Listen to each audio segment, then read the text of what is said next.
Hello, class. My name is Laura Duncan. I'm going to be presenting on my topic, which was Stonehenge. So first, let's talk about what Stonehenge was or is. Stonehenge is an architectural build that's located in Wiltshire, England. It's actually located in Salisbury Plains, which is about 9 miles north of Wiltshire, England. Stonehenge is composed of two different types of ton-weighing stone, sarsen stones, which each weigh about 25 tons, and they were brought to the site from Marlborough Downs, which is about 20 miles north from the site.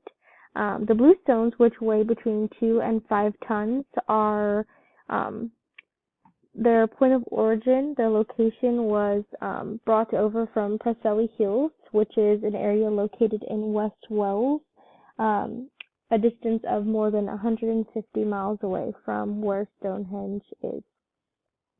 Stonehenge was built over a span of 1,500 years in about 3 building cycles, and today it still is one of our most popular architectural site to visit and has over 1 million tourists that visit yearly. Something interesting about their visiting information or regulations now is prior to current or recently, you were able to go in the middle of the site. You're no longer allowed to step in the center of the build.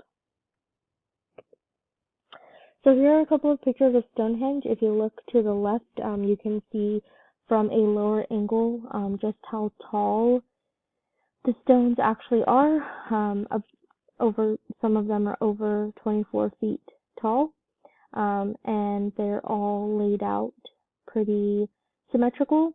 And if you look in the right image, you can see from a higher view how symmetrical they are. They're in a circular positioning.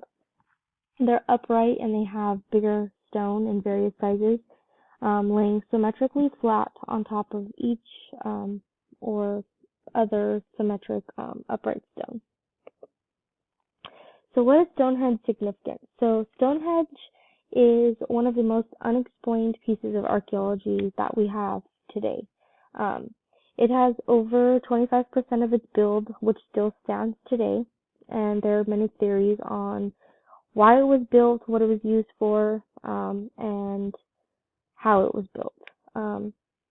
So it is one of the civilizations. The builders, they left behind nothing to tell us about who they were, what the culture was, and the purpose and significance of Stonehenge. So some interesting things about Stonehenge's build is the types of stones that were used.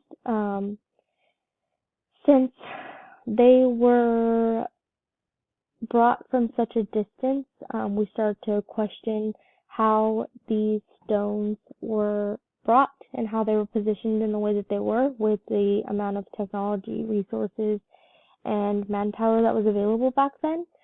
Because if you look at this type of architectural build, you start to question the technologies and resources used to accomplish such a big build, especially gathering materials from such a far distance. And so that's the irony of it. We don't quite understand why or how it was so important and significant during that time to start the build in not only the location that they chose to build it, but the location where they gathered the stone and how it was gathered. And so there are a couple of theories on how the materials were gathered as well as how they were positioned.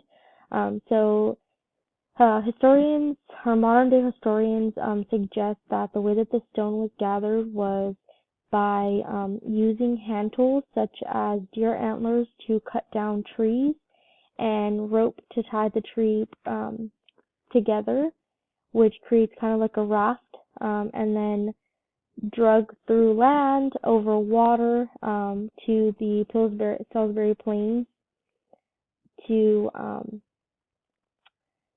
position them. And so it was thought or theorized that they used these tree branches and rope to hoist them up into an upward position, which just so happens to be symmetrical, and put the other stone on top. And then,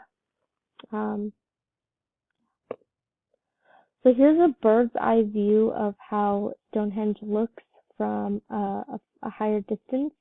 You can see just how symmetrical each stone is, how big, and even the stone that's laying on top of the stone is very big but also symmetrical. And so you start to question on how did they accomplish this and why? What was so important that it needed to be in this exact location, in this specific positioning, and they did a very good job at achieving its build. So the theories today that exist from modern day scholars, historians, and archaeologists, there's one thing that they can all agree on, and that is that Stonehenge was used as a burial site. There were numerous remains found, and the way that they were laid and found all have one thing in common, which could suggest the next theory.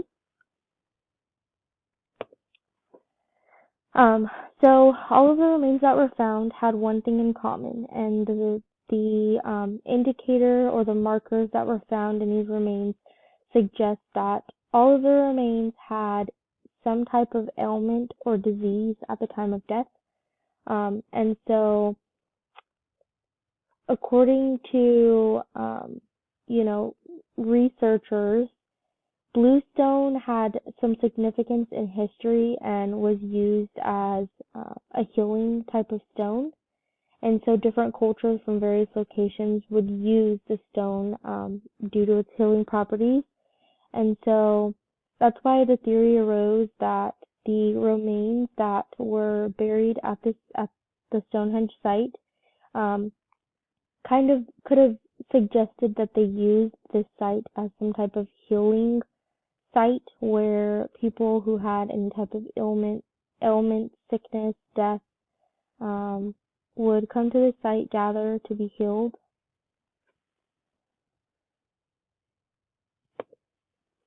This is what bluestone actually looks like, obviously in a smaller size.